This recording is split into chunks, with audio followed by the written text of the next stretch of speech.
गुरुर्ब्रह्मा गुरुर्विष्णू गुरुर्देव महेश्वरा सद्गुरु साक्षात परब्रह्म तस्मै श्री सद्गुरुवे नमः। जय जय रघुवीर समर्थ श्रीराम समर्थ।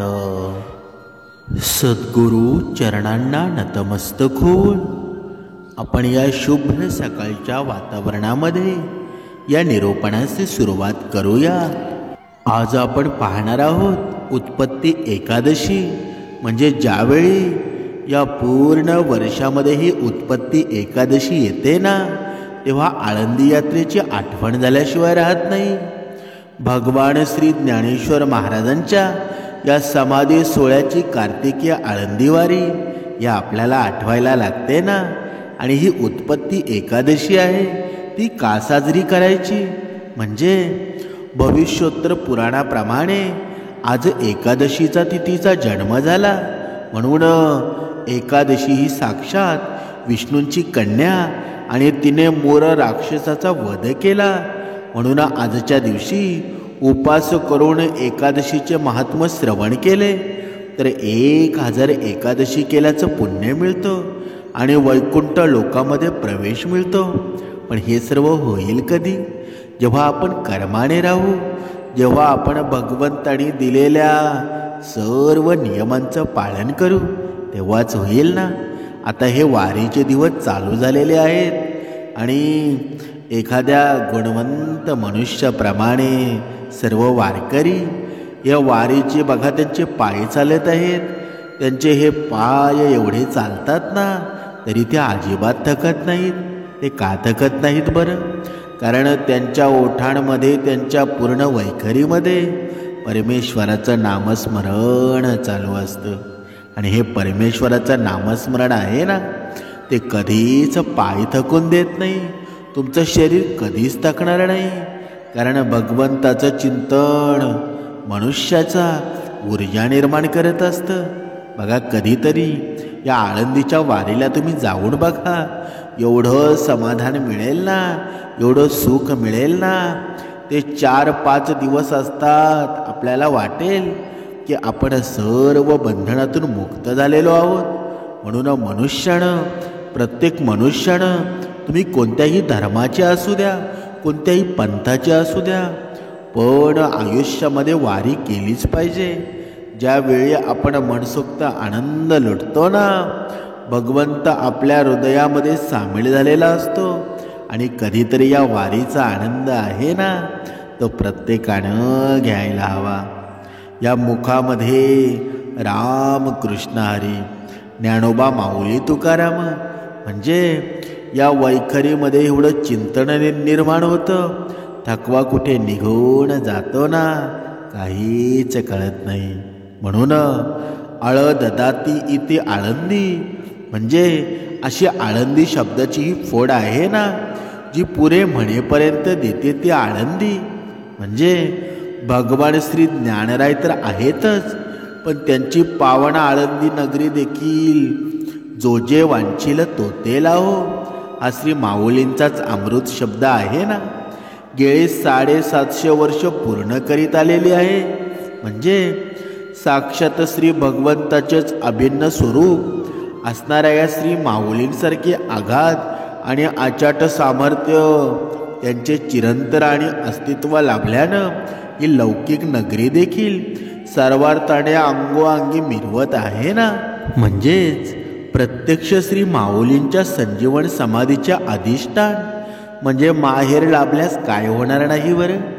ज्यांच्या दारामध्ये पिंपळ सुद्धा प्रत्यक्ष सुवर्णाचा आहे, त्या कैवल्य साम्राज्य चक्रवर्ती भगवान श्री माऊलींच्या साम्राज्यामध्ये उणेपणाचा कायमचा उणावलेला आहे ना। तुकाराम महाराजांनी सुद्धा सुंदर वर्णन केलेलं आहे। चला आळंदीला जाऊ, ज्ञानेश्वर डोळा पाहू, होतील संतांची या भेटी, सांगू सुखाची या गोष्टी, ज्ञानेश्वर ज्ञानेश्वर मुखी म्हणता चुकती फेर, जन्म नाही रे आणिक, तुका म्हणे माझी भाक, म्हणजे काय? म्हणजे अशा या आळंदी क्षेत्राचे आजचे महत्त्व आहे ना, ते खूप अनन्यसाधारण आहे. म्हणजे कारण साक्षात श्री पांडुरंगाने स्वमुखे त्या नामदेव महाराजांना सांगितलं आहे की कार्तिक शुद्ध एकादशी ही माझी आहे आणि कृष्ण एकादशी ज्ञानोबांची. म्हणजे आम्ही कार्तिकात या एकादशीला कायम आमच्या लाडक्या ज्ञानोबांच्या सोबतच असू ना.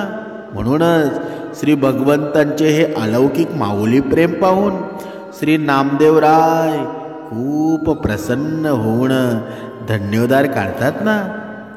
तुम्हाला जर कोणी विचारला ना की भगवंत नक्की आहे कुठे, तर नक्कीच त्यांना सांगा की तुम्ही आळंदीच्या वारीला जाऊन बघा. ज्याप्रमाणे ते वारकरी असतात ना, बघा वारकरी एकमेकांची जेव्हा गळाभेट घेतात, बघा तो आनंदपूर्वक ते सामर्थ्य असतं ना, ते पाहण्यासारखं असतं. पायामध्ये चप्पलसुद्धा नसते आणि ते काखेमध्ये एक थैला असतो आणि त्या थैल्यामध्ये त्यांचे कपडे लत्ते या सर्व गोष्टी असतात. पण त्यांना विचारलं ना की तुमचं कसं चाललंय, की ते काय म्हणतात बरं? माझ्या पांडुरंगाच्या कृपेनं माझं सर्व व्यवस्थित आहे, मी खूप समाधानी आहे.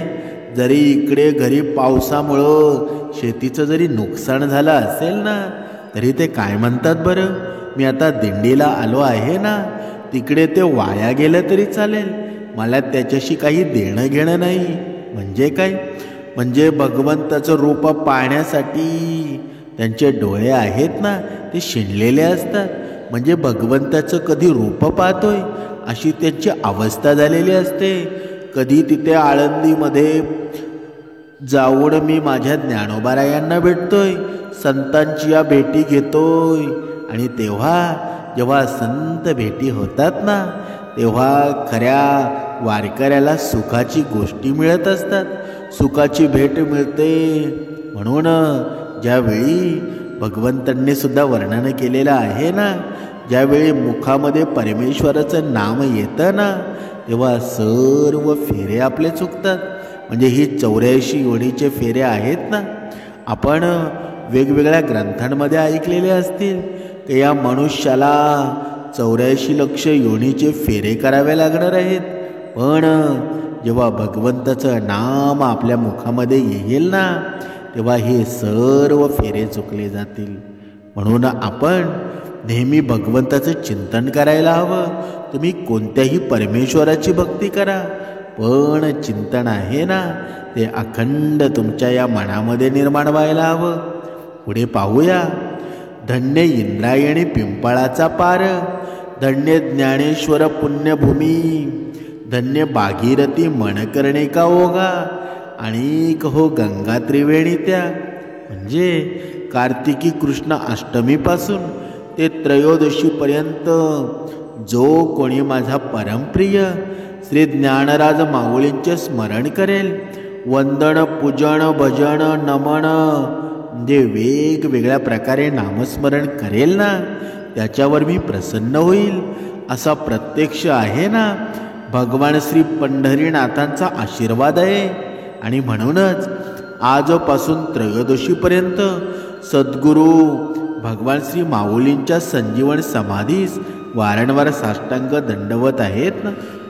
ज्ञानोबा रायांच्या जर चरित्राचा विचार केला, तर त्या प्रसंगाचा जर आपण विचार केला ना, ही ज्ञानेश्वरी आपल्याला काय सांगते बरं? ज्ञानेश्वरी प्रत्येक मनुष्याला सांगत आहे की तू अहंकारी अजिबात बनू नकोस. जरी तू किती बलवान जरी असशील ना, पण तू अहंकारी असशील तर तुझा विनाश आहे ना, तो तुझा विनाश कोणीही रोखू शकणार नाही. तो तुझा विनाशच होणार आहे, तू अधोगतीलाच प्राप्त होशील. म्हणजे काय? म्हणजे इथे आपल्याला हे समजतं, तुम्ही कितीही भक्ती करा, पण तुमच्या मनातला द्वेष असेल, तुमच्या मनातला क्लेश असेल, दुसऱ्यांच्या प्रति तुम्ही घुणघोर तुमचं व्यक्तिमत्व असेल, म्हणजे निगेटिव्ह तुमची पर्सनॅलिटी असेल ना, तर तुम्ही कितीही भक्ती केली, कितीही वर्ष योग साधना केली, तरी त्याचा काहीच फायदा नाही. म्हणून मनुष्यानं जर व्यवस्थित वागलं ना तर भक्ती कमी केली तरी चालेल, पण कर्माने श्रेष्ठ राहायला हवं. आपण जेव्हा ज्ञानेश्वर महाराजांची आठवण काढतो ना, ज्ञानेश्वर महाराजांच्या चरित्राचा अभ्यास करतो, तेव्हा आपल्याला आठवतात ते चांगदेव. आता हे चांगदेव कोण आहेत ना ते सर्वांना माहीत आहेत. म्हणजे 13व्या शतकामध्ये चांगदेव नावाचे हे योगी होते.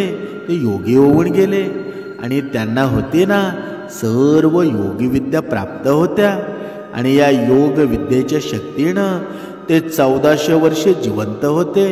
बघा, तुम्ही विचार करू शकता की आपण जेमतेम 70-80 वर्ष जगतो आणि हे चांगदेव होते ना ते 1400 वर्ष जिवंत होते.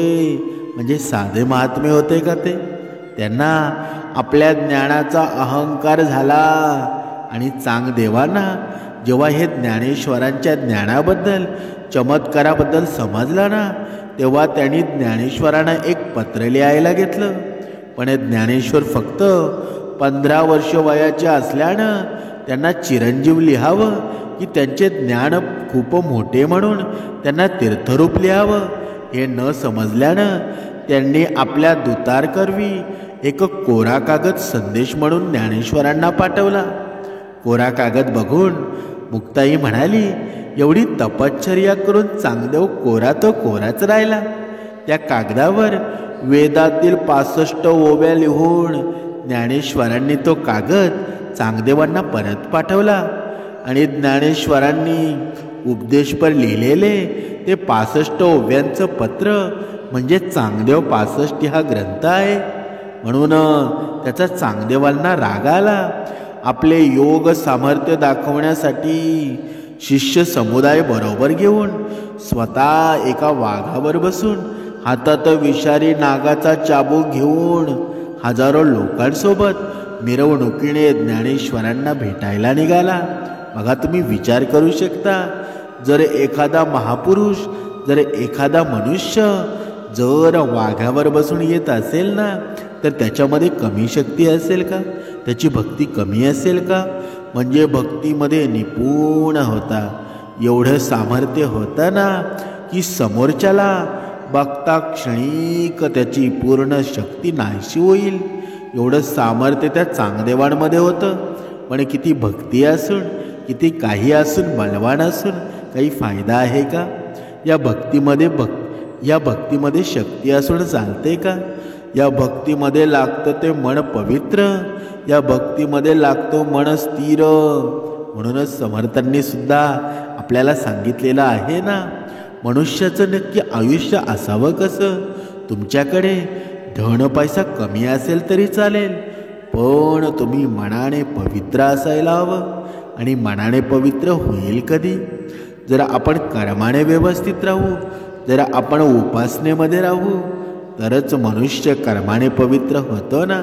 तसा होईल का? कधीच होणार नाही.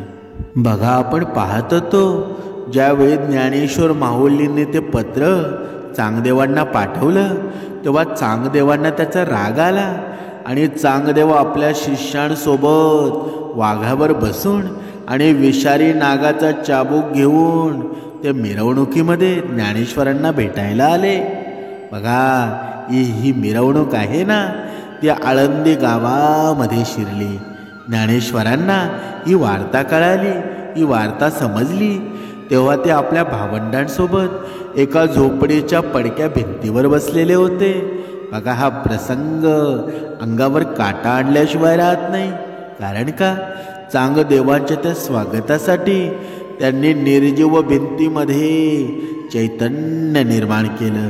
आणि ते चैतन्य निर्माण करून तिलाच आपलं वाहन बनवलं. आणि भावंडांसह उडत्या भिंतीवरून चांगदेवांच्या स्वागताला निघाले. ते दृश्य पाहून चांगदेवांचा अहंकार नष्ट झाला आणि तो ज्ञानेश्वरांचा भक्त बनला. म्हणजे काय? म्हणजे ही भिंत आजही आळंदीला पाहायला मिळते. म्हणून समर्थांनी सांगितलेलं आहे ना, तू कोणत्याही चमत्काराची वाट पाहू नकोस. म्हणजे जेणेकरून भगवंत तुला प्रचिती देईल आणि त्या प्रचितीमध्ये तू त्याच्यामध्ये काही ज्ञान घेऊन तू सुधारशील. समर्थांनी सांगितलेलं आहे ना, तुला सुधारण्यासाठी भगवंतांनी आणि संतांनी सर्व काही तुझ्या समोर ठेवलेलं आहे. त्याचं वाचन कर आणि त्याचं ऐकून तुझ्या मनामध्ये एक भावना निर्माण कर, सामर्थ्य निर्माण कर आणि आताच भक्ती मार्गाला लाग. जर तू चांगदेवाप्रमाणे अहंकारामध्ये राहिला ना, तर तुझ्या आयुष्याची मातीच होईल ना. तू किती जगतोस, तू किती वर्ष भक्ती करतोस याला महत्त्व नाही, पण त्या भक्तीमध्ये किती ममत्व आहे, परमेश्वराप्रती किती श्रद्धा आहे आणि माणसामध्ये तू माणूस पाहत असशील ना, तर तुझ्या जीवनामध्ये भगवंत तुला भेटल्याशिवाय राहणार नाही. नाहीतर नुसतंच तुझ्या जर मनामध्ये दुसऱ्याप्रती वाईट विचार असतील, दुसऱ्याप्रती घाणेरडे विचार असतील, म्हणजे आपण म्हणतो ना एखादा माणूस घाणा आहे म्हणजे माणसाप्रती त्याला प्रेम नाही, पण भगवंताचं नामस्मरण करतो. मग ज्या मनुष्याला माणूसच आवडत नाही, माणसातला देवच त्याला माहीत नाही, तर ती भक्ती करून काही फायदा आहे का? काहीच नाही. आता आपण पाहूया या उत्पत्ती एकादशीचे महत्त्व. म्हणजेच हे उत्पत्ती एकादशीचे हे व्रत आहे ते भगवान विष्णूंना समर्पित केल्या जातं. कारण का? कारण या दिवशी भगवान विष्णूंची विशेष उपासना केली जाते. आणि हे भगवान विष्णू कोण आहेत बरं? भगवान विष्णू म्हणजे स्वतः ज्ञानेश्वर माऊली आहेत. कारण का? तो त्यांचा अवतार आहे. ज्या ज्या वेळेला गरज पडली ना, त्या त्या वेळेला प्रत्येक भगवंताने अवतार घेतला आणि ते साक्षात आळंदीमध्ये विराजमान आहेत. म्हणजे या दिवशी भगवान विष्णूंची विशेष उपासना केली जाते. म्हणजे विविध पूर्वत व्रताला केल्यानं भगवान विष्णू प्रसन्नसुद्धा होतात आणि आपल्या आशीर्वादसुद्धा देतात असा समज आहे ना. म्हणजेच या व्रताचा विधी केल्यानं दाम्पत्याच्या जीवनामध्ये आलेल्या भरपूर अडचणींचा नाश होतो आणि घरातील नकारात्मक ऊर्जा देखील संपून जाते. म्हणून त्यामुळं घरात समृद्धी नांदते, लक्ष्मीचा आशीर्वाद प्राप्त होतो आणि भय यापासून मुक्ती मिळते. जे श्रद्धाळू एकादशीचा उपवास करत नाहीत ना, परंतु उपवास करण्याचा नियम धरतील, तर त्यांनी कार्तिक कृष्ण एकादशी अर्थात उत्पत्ती एकादशीपासून त्यास सुरुवात करावी. कारण याच एकादशीपासून या व्रतास प्रारंभ होत असल्याचं मानण्यात आलेलं आहे. आता आपण पाहूया या उत्पत्ती एकादशीची ही व्रतकथा. नक्की ही उत्पत्ती एकादशी नक्की कधी साजरी करावी आणि ही उत्पत्ती एकादशीचं महत्त्व काय आहे? म्हणजे सतयुगामध्ये चंद्रावती नगरीमध्ये ब्रह्मवंशाचं नाडीजंग राज्य करीत असे आणि मूर नावाचा त्यांचा एक पुत्र होता. हा मूर एक अतिशय बलवान आणि असा दैत्य होता. त्यानं आपल्या पराक्रमानं समस्त देवतांना त्रस्त केलेलं होतं आणि इंद्र आणि इतर देवतांचा पराभव करून त्यानं आपलं साम्राज्य स्थापित केलेलं होतं. कोणत्याही देवतांचा त्यांच्या पराक्रमासमोर टिकाव लागत नव्हता. आणि त्यानंतर देवतांनी भगवान विष्णूंकडे जाऊन दैत्यांच्या अत्याचारापासून मुक्ती मिळवण्यासाठी बघा प्रार्थना केली आणि देवतांच्या अनुरोधाप्रमाणे भगवान श्री विष्णूंनी दैत्यांवर आक्रमणसुद्धा केलं. हे युद्ध हजारो वर्ष चालले. या दरम्यान शेकडो दैत्य मारले गेल्यावर भगवान श्री विष्णू यांना झोप येऊ लागली. मग ते बद्रिकाश्रम स्थित 12 योजनेचे लांब सिंहावती गुहेमध्ये जाऊन झोपी गेले. त्यांना मारण्याच्या उद्देशानं मूर राक्षस पण त्या गुहेमध्ये गेला आणि भगवान श्री विष्णूंना झोपलेले पाहून त्यांच्यावर वार करण्यासाठी जसे मूरने शस्त्र उचलले ना, तसे भगवान श्री विष्णूंच्या शरीरातून एक सुंदर कन्या प्रकट झाली आणि त्यानंतर त्या दैत्य आणि कन्या यांच्यामध्ये बराच काळ युद्ध होत राहिले. या दरम्यान त्या कन्येने त्या दैत्याचं धक्का मारून मूर्छित केलं आणि त्याचा शिरच्छेद केला. त्यामुळं दैत्य मृत्यू पावला. जेव्हा भगवान श्री विष्णू झोपेतून उठले तेव्हा त्यांनी बघितलं की हे दैत्य मरण पावलं आहे. ते आता विचार करू लागले की या दैत्यास कोणी मारलं बरं. त्यावेळी कन्येनं सांगितलं की दैत्य त्यांना मारण्यासाठी तयार होता. तेव्हा तिनेच त्यांच्या शरीरातून प्रकट होऊन त्याचा वध केलेला आहे. आणि भगवान श्री विष्णूनं तिचं नाव एकादशी असं ठेवलं, कारण एकादशीलाच ती भगवान श्री विष्णूंच्या शरीरातून प्रकट झालेली होती. त्यामुळं या दिवसाला उत्पत्ती एकादशी असं म्हटलं जातं. म्हणून भगवान श्री विष्णूंनी या एकादशीला असा वर दिला की तू प्रत्येक महिन्याच्या एकादशीला जो कोणी उपवास करेल ना त्याच्या सर्व पापांचा नाश होऊन त्याला विष्णू लोकामध्ये स्थान मिळेल. आता आपण पाहिलं असेल की उत्पत्ती एकादशी आहे आणि आळंदीची ही वारी आहे ना, यामध्ये किती महत्त्व निर्माण झालेलं आहे. म्हणून ज्या मनुष्यानं या पूर्ण मोहिमेचा, या पूर्ण या तीर्थस्थळाचा जर विचार केला ना, तर ज्याच्या जीवनामध्ये दुःख आहेत, ज्याच्या जीवनामध्ये भरपूर संकट आहेत ना, नक्कीच त्याने या आळंदीच्या वारीला जावं. आणि ही वारी आहे ना ती पायी करावी. ज्यावेळी तुम्ही पायी ही वारी कराल ना तेव्हा तुमचं दुखणंसुद्धा जाईल. तेव्हा तुमच्या जीवनामधील जी संकट निर्माण झालेली आहेत ती सुद्धा कुठे पळून जातील ना, तुम्हाला कळणारसुद्धा नाही. कारण हे सामर्थ्य कुठे मिळतं बरं? जेव्हा आपण कसलाही विचार न करता एखाद्या गोष्टीमध्ये जेव्हा मन आपण लावतो ना तेव्हा हे सामर्थ्य आपोआप मिळून जातं. समर्थांनी सांगितलेलं आहे, भगवंताची भक्ती आहे ना ती मनुष्यानं मनाने करायला हवी. जर तुम्ही या बाह्य रंगाचा जर विचार केला ना तर ही बाह्य रंगाची भक्ती माझ्या भगवंताला कधी आवडत नाही आणि आवडलीसुद्धा नाही.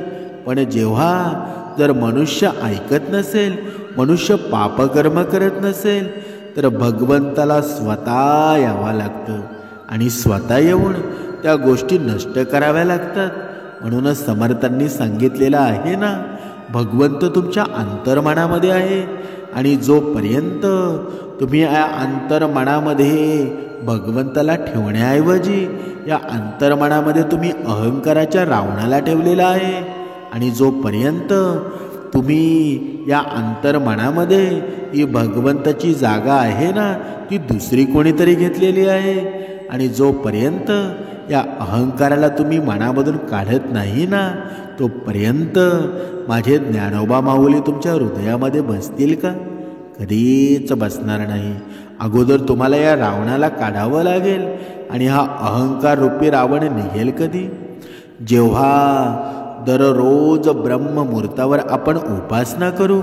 तुम्ही कोणत्याही परमेश्वराचे भक्त असू द्या, तुम्ही रामाचे भक्त असू द्या, श्रीकृष्ण स्वारींचे भक्त असू द्या, ज्ञानोबा माऊलींचे भक्त असू द्या, विठ्ठल रखुमाईचे भक्त असू द्या, म्हणजे तुम्हाला जो भगवंत आवडत असेल ना त्याची तुम्ही नक्कीच भक्ती करावी. पण आपण ज्या भगवंताची भक्ती करतो ना त्या भगवंताचं नामस्मरण पहाटेला ब्रह्ममुहूर्तावर करायला हवं. जो मनुष्य पहाटेच्या वेळेमध्ये भगवंताची उपासना करतो ना त्याच्या जीवनामध्ये त्याला हवं ते मिळून जातं. त्याच्या जीवनामध्ये किती संकट जरी असतील ना तरी ते धुळीस मिळून जातात.